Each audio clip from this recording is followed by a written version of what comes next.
Yeah. Big J TV, y'all. Like, comment, subscribe. I appreciate y'all for tuning in. Let's talk about it. The FS1 Freak Offs of Freak Sports 1, whatever you want to call it.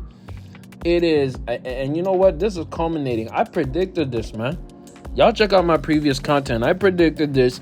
And as the title says, Joy Taylor out at Fox Sports as network cancels 3 shows. This is an article by Andrew Marchand I'm going to be reading. It's from The Athletic, highly sourced. Andrew Marchand breaks down a lot of sports media stories, good journalist. He was really early on the Skip Bayless news, early on the Shannon Sharpe, Skip Bayless dilemma, very early on to that big contract that Stephen A. Smith got. All these. He's a breaking news artist. And let me tell you something. This was all really, before I get to the content, this was all about that FS1 lawsuit, bro. And that came out, I think, earlier this year, probably in March, April. I'm not too sure. But once that sex lawsuit came out, and within the past 2 months, Joy Taylor was doing a media run. She was going to Breakfast Club. She went on Joe Budden podcast. She did, I think, of the Melissa Ford podcast. She was all over. You know why? I'm gonna help you understand why. Because she knew it was over. She knew she put too much dip on her chip, thinking she was bigger than the program, and literally the program, which is FS1, did not renew her contract. I predicted this, man. Let's get to the content. Joy Taylor is out at Fox Sports as part of a series of moves that will also see the network's cable arm FS1 cancel Speak, the show Taylor co-hosts, as well as its 2 morning programs. Sources briefed on the decision told The Athletic. The 3 shows struggling to find a huge audience, prompting the cancellations, according to sources briefed on the decision. Taylor, 38, has been in the headlines over the past year at FS1, as FS1 has been embroiled in harassment allegations against its former top programming executive, Charlie Dixon. In the 2 lawsuits, Noorsheen Farja, a makeup artist, accused Dixon of sexual battery, and the suit alleged that Taylor told Farja to get over it. Taylor denied the allegations. Dixon has been out of the network since late April. Now, this hit, again, these allegations, they came in around spring or winter 2024, this year 2025.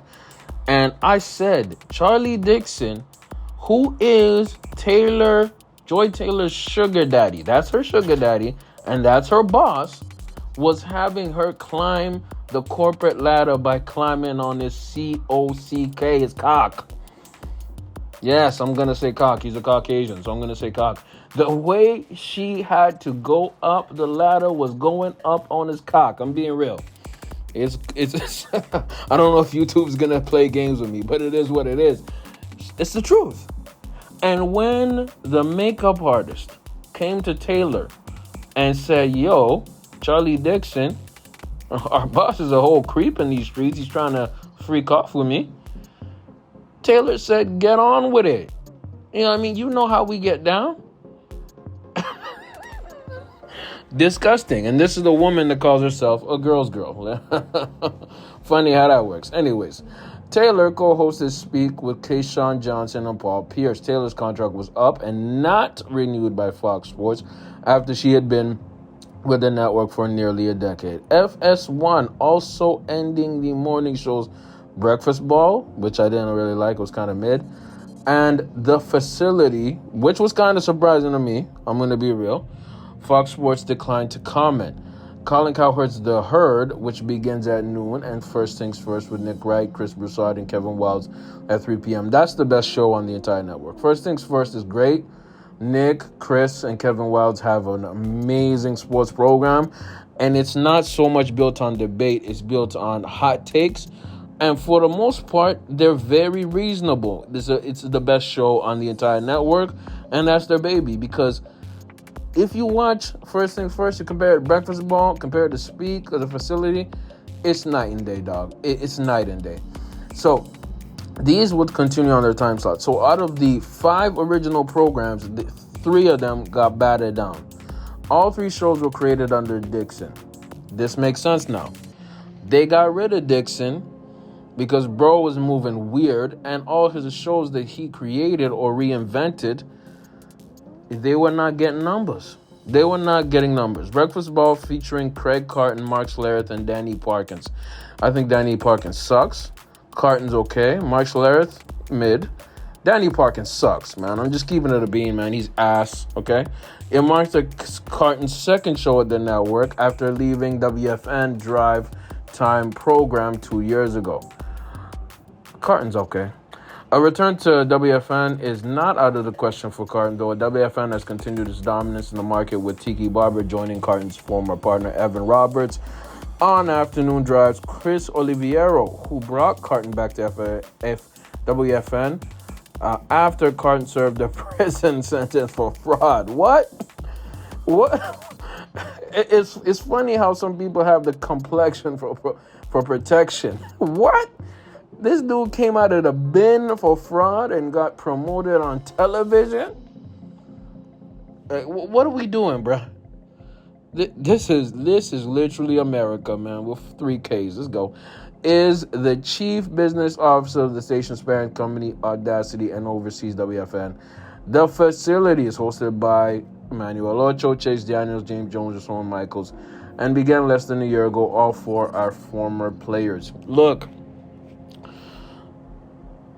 the Joy Taylor situation was only going to end with her being fired. And I think and I'll be honest, I think it's a courtesy that they didn't fire her right away in April with Charlie Dixon. Because I don't know for sure. I think Charlie Dixon is either suspended or all-out fired, right? While they do the investigation. The fact remains is, I'm shocked that FS1 kept her on the air for so long. They did like a quiet suspension for a few days so the story would go down. But the things that were alleged in that lawsuit, I'm going to be honest, if she was a man, she would have gotten fired. Because the things that said in that lawsuit was, not only did she agree with the sexual harassment that was allegedly happening to her coworker, she encouraged her coworker to sleep around for promotion. She even said that if things go left with her at the network, she would claim sexual assault, meaning she'd give a false claim and allegation against Charlie Dixon, her sugar daddy. Ain't no problem with you hooking up with a coworker. That's not a problem. But it's a problem when that coworker is your boss and gives you preferential treatment towards the workplace. That's an HR, human resource disaster. It's a public relations disaster when it gets broadcasted what you was allegedly doing. It's a public relations disaster when FS1 starts falling and being called Freak Off 1. Freak Sex 1. Right? It's horrible. And it's rumored that Max Kellerman might be back. You know what I mean? Because they need new talent in those morning slots. Hey, I'm going to say this. Don't be surprised if Marcellus Wiley somehow comes back. Wiley is great on television, and he has a fantastic YouTube channel. Y'all go check him out. I bet he's going to make a better video than me. I'm being real. But I'm thankful for y'all even tuning in, man. I appreciate y'all. Right? The other side of the story is seeing the facility being removed. And let me say this. Skip Bayless and Shannon Sharpe were so good at Undisputed that anything short of that level was going to be trash comparably. And they lost a massive, massive part of that Undisputed audience because Ocho is not Skip Bayless. Chase Daniel is not Shannon Sharpe. James Jones is not. LaShawn McCoy maybe has the most talent out of all of them. But he ain't Shannon. I'm sorry, y'all. I'm so sorry. I just have to keep it real with you and my audience. He is not Shannon Sharpe. None of them are Skip Bayless. The level of talent and entertainment they're giving is not at the same. And let me say this.